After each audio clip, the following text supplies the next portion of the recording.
My mom would be at all my sporting events. Let's say I was playing football, okay?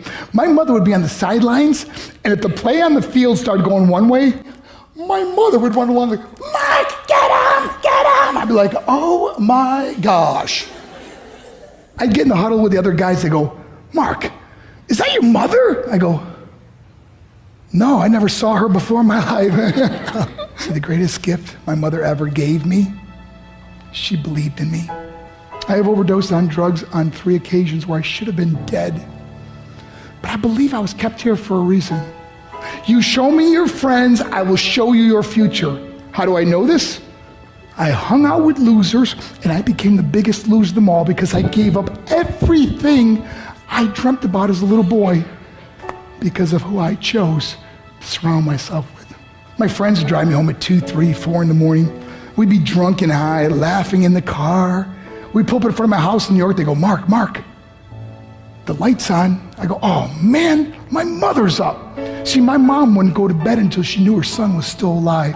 I'd walk in, she'd say, hi Mark, how was your night? I go, it was good, Mom, I'm just gonna go to bed. She goes, can I talk to you for a minute? I go, Mom, I'm tired, I'm just gonna go to bed. She goes, Mark, I haven't seen you all day and all night. Can I please talk to you? I said, man, just leave me alone. You bug me. I'd slam my bedroom door on the one person who believed in me.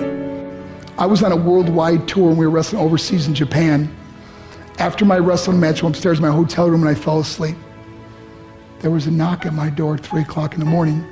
I got out of bed, I looked through the safety window and I could see it was a Japanese promoter. So I opened the door and he said, Mark, you need to call home. There's been an emergency. I went and got on the hotel room phone. I called back to the United States. I said, hey, what's going on? They said, Mark, I don't know how to tell you this. I said, just tell me what happened. All of a sudden they started crying. They go, Mark, I can't tell you. I said, just say it. They said, Mark, your mother died. I just threw the phone down. I ran out of my hotel room. I took the elevator to the lobby, and when the doors opened up, I just ran out into the street. I mean, there was no cars, there was no people. It was 3 o'clock in the morning. And I walked down the middle of a street in Hiroshima, Japan, and I remember looking up and just saying, Mom, I am so sorry. I flew home for her funeral, and I was so nervous to walk up to her casket, so I just stood way in the back.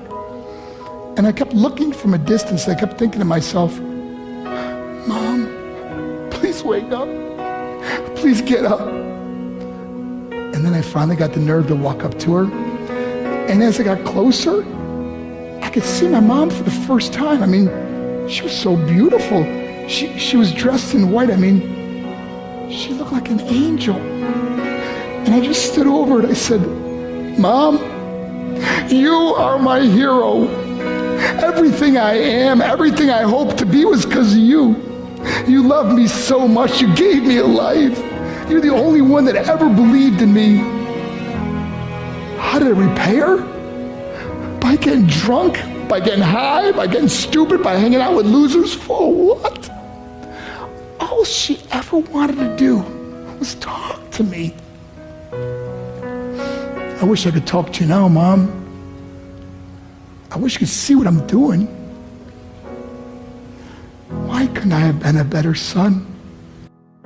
We are defined by our choices.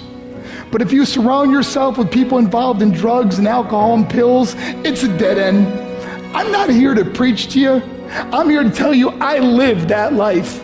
It leads to broken hearts, broken relationships, broken dreams, and death. For what? To get high? If you have a mother or a father, when you go home, tell them how much you love them. See, my whole life was about being rich and famous. I had to be a millionaire.